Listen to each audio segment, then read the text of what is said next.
Present. Present. Present.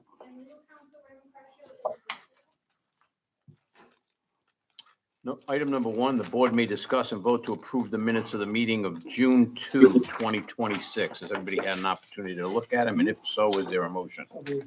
Second. There's a motion and a second. Any discussion? All in favor signify by saying aye. Aye. Any opposed? The ayes have it.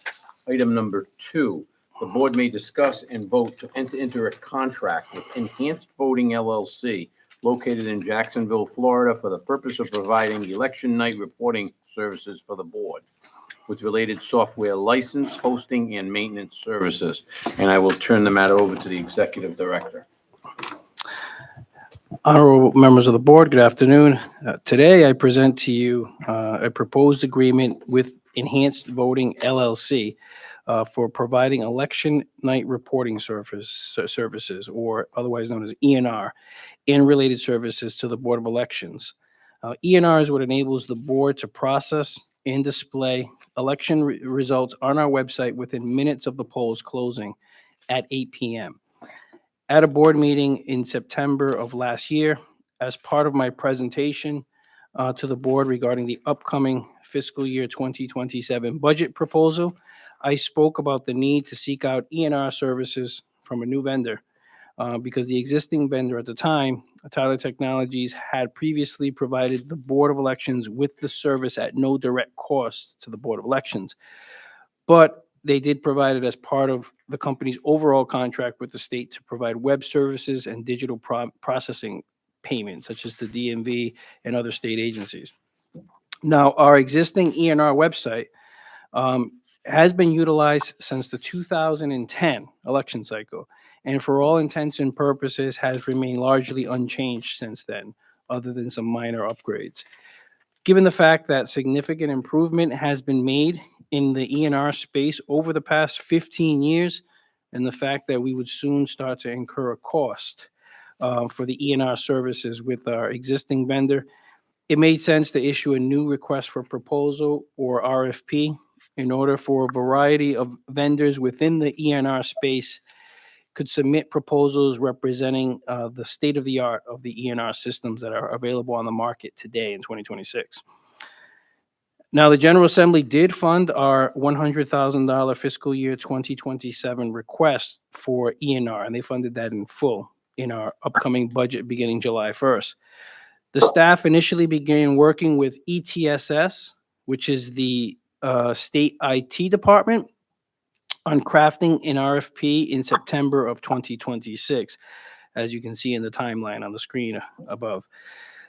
In September of 2026, we started our weekly meetings with ETSS, and the RFP was formally issued in January of 2026. In February, we received 5 formal proposals to that RFP. A 4-person technical review scoring committee was formed to evaluate the technical aspects of each of the proposals that were submitted, including for various aspects such as usability, accessibility, and adherence to stringent cybersecurity standards required by ETSS for any technology contract. The committee consisted of 2 members of the board, from the staff of the Board of Elections, 1 staff member from the Secretary of State, and 1 staff member from ETSS. In addition, we also had a technical advisor from the Secretary of State's office, and we had a technical advisor from ETSS, apart from those 4 members. Now, this review process involved ranking each proposal based on several characteristics, such as staff qualifications, capability, qualifications, and the capacity of the vendor work plan, and the vendor's approach and methodology.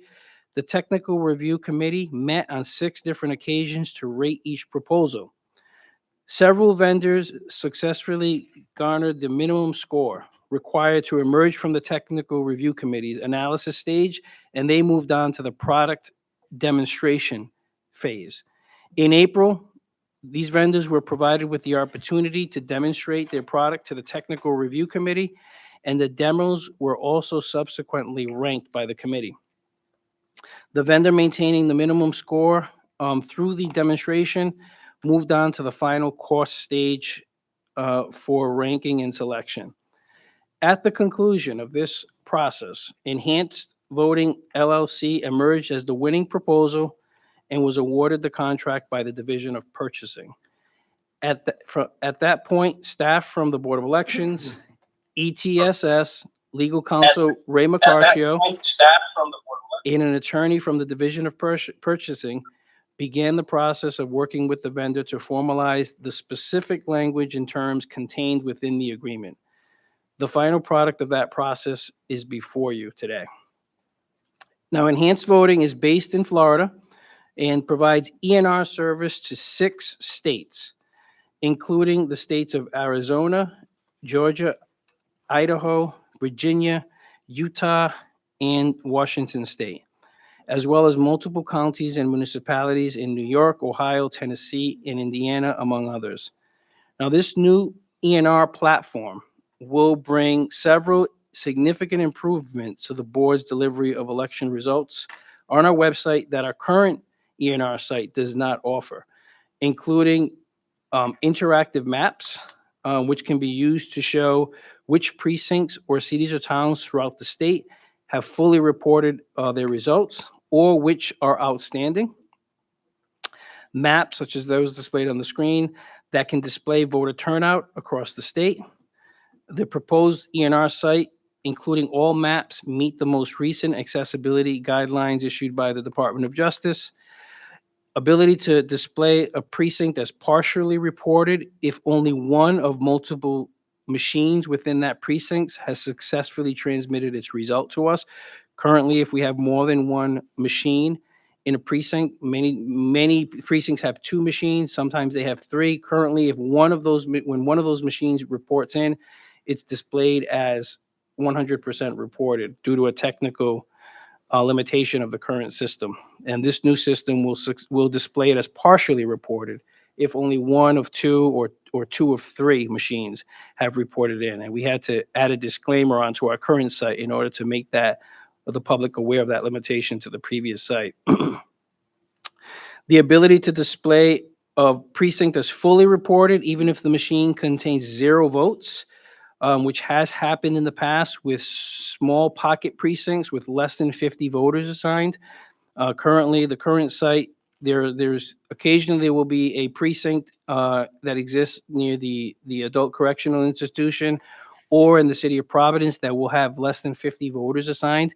And if none of those 50 voters actually goes to the polls and votes, then the current site has difficulty displaying it as fully reported due to a technical limitation, and we have to manually switch that to fully reported through the current site. This new system will, as soon as those machines are transmitted by that precinct, even if there are 0 votes, it'll mark it as fully reported with this new system.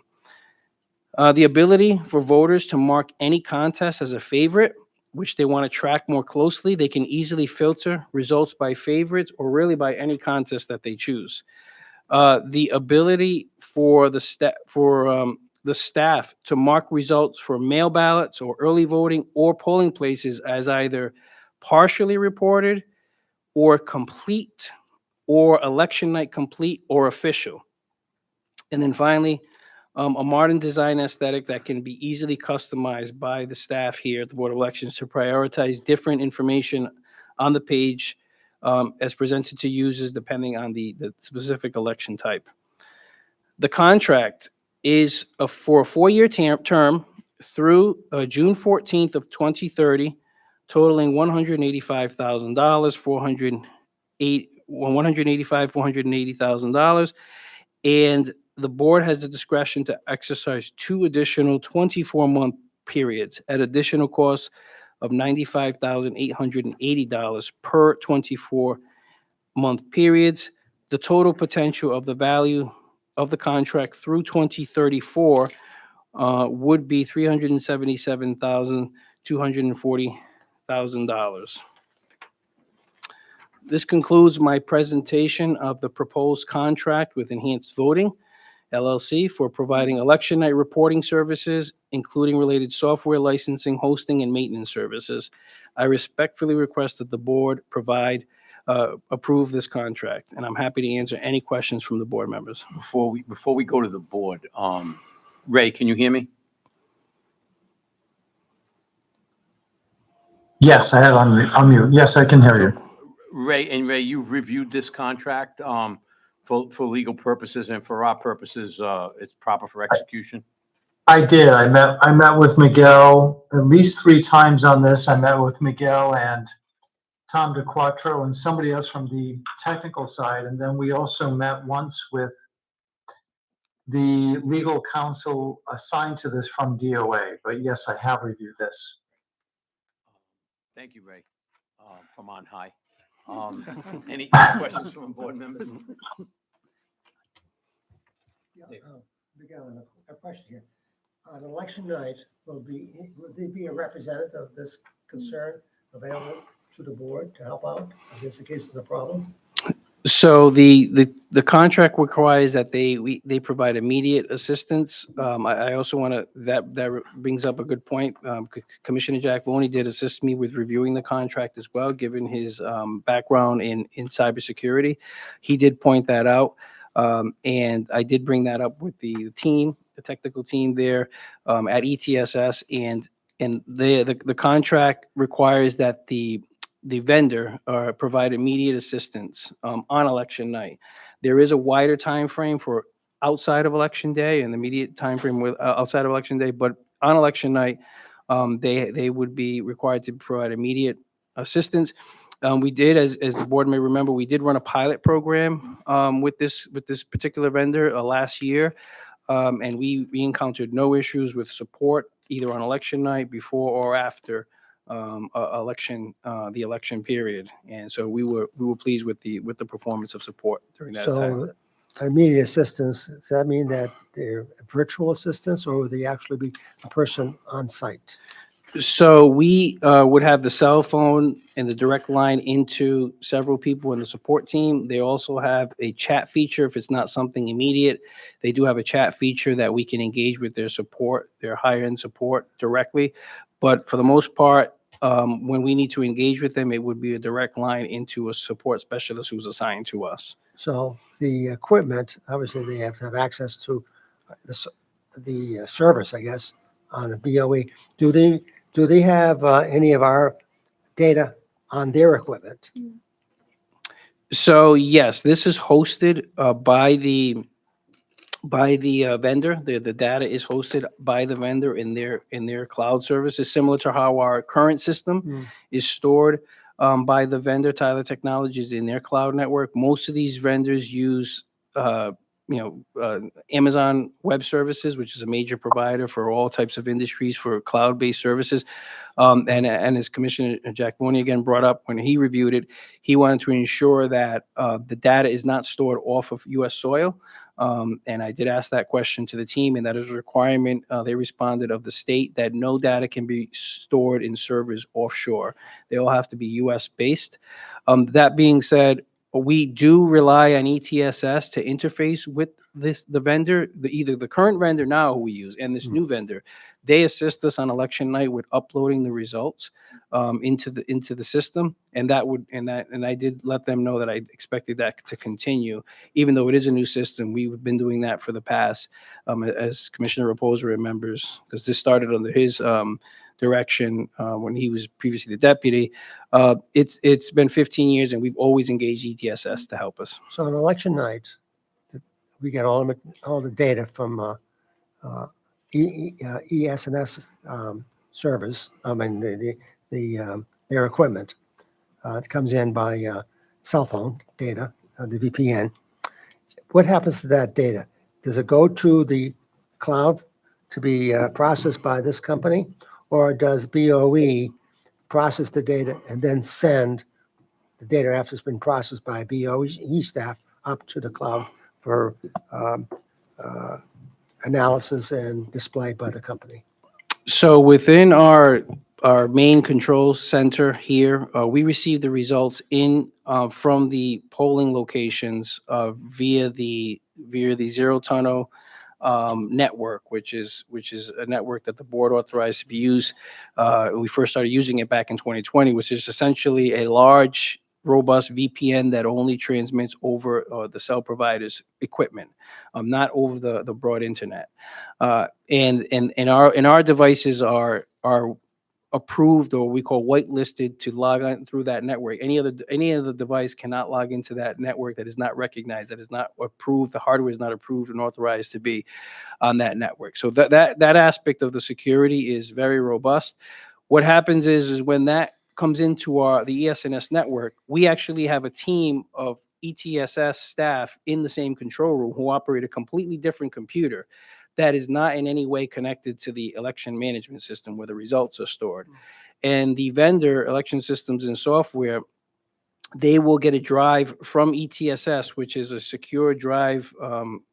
Commissioner Jack Mooney probably knows these better than me, but they're a very secure drive that are encrypted, that cannot be, they have some features on them that allow them to be very, very robust in terms of the security, cybersecurity aspects that they have. So they bring one of those drives and they provide that to Election Systems and Software to load the results onto, and that drive is then loaded into the computer that is logged into the vendor's portal in order to update the results, because they have the ability to ingest that file from ESNS and populate the results on our website. Once the results are verified by the staff, ETSS and the Board of Election staff, to be actual results that should be published and posted, because they don't go into a published state immediately. They're reviewed and then they are published. So there is no direct connection between the election management system that receives the results from the polls and the web portal that is our website. There is always that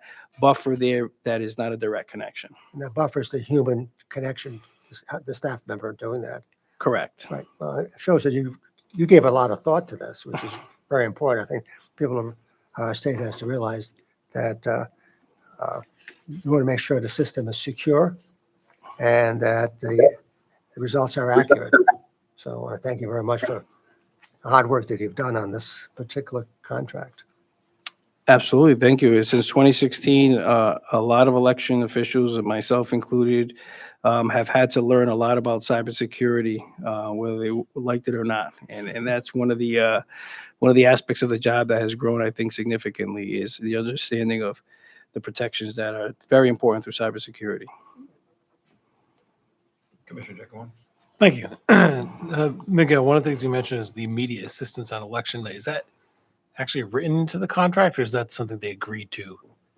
That is something that is part of the requirement from what I gathered in the state addendums that they add on to any agreement. Okay, thank you. And as I said, we've never had any issue. In the pilot that we ran with them, they were extremely responsive. Literally, if we had an issue that night, they picked up the cell phone and guided us through it. That's good. Just for the sake of conversation, so the rest of the board knows some of our conversation. One of the things, and I know this is not necessary for the contract, but we did discuss how the administrators are required to use multi-factor authentication to get into the system, which is great. I mean, especially on the administrative side. As a requirement, it would be nice if they blocked any administrative access from outside of the United States. So something when the time comes. I'm not saying the public site is one thing, but from an administrator perspective, to block that. And we did also talk about provisionals. I think it's probably worth mentioning that. I know that's something maybe in the future we're looking to add to the system. Correct. So the system has the capability, unlike the current system, to actually provide results by, for lack of a better term, buckets. So you have buckets of election day polling place, and you have mail ballots, you have early voting, you have provisional ballots, you could have drop box ballots. However we decide to provide the results of these, we have that capability. Before we do that, we have to examine to ensure that there are no privacy concerns, because, for example, if you have one provisional ballot in one location, and if you could potentially track that back to that person, you would have that someone could see how that person voted by listing one vote for one candidate as a provisional in one precinct. These sites do have a method of handling that. In other jurisdictions, what they will do is they will enable what's called a masking feature. So if there are less than 5 votes or 2 votes in a particular precinct, then they will mask those results so that they don't show up in a breakdown. So meaning that if you go into that precinct, that will be masked, that result for provisionals in that precinct, but the provisional ballot, that vote will be included in the total for that candidate. So that's a method that other states have used to try to provide as much transparency and disclosure of how the votes have been cast, but also preventing someone's ballot secrecy from easily being discovered. And that's something that we are looking into to see what would be a good balance in that effort. My final comment was just in looking through the agreement that I think the maps are really interesting. It'd be really cool for election night reporting. So those who follow the election closely will have something really great to use on election night. So thanks for your hard work, Miguel. Better Thank see you. Yeah.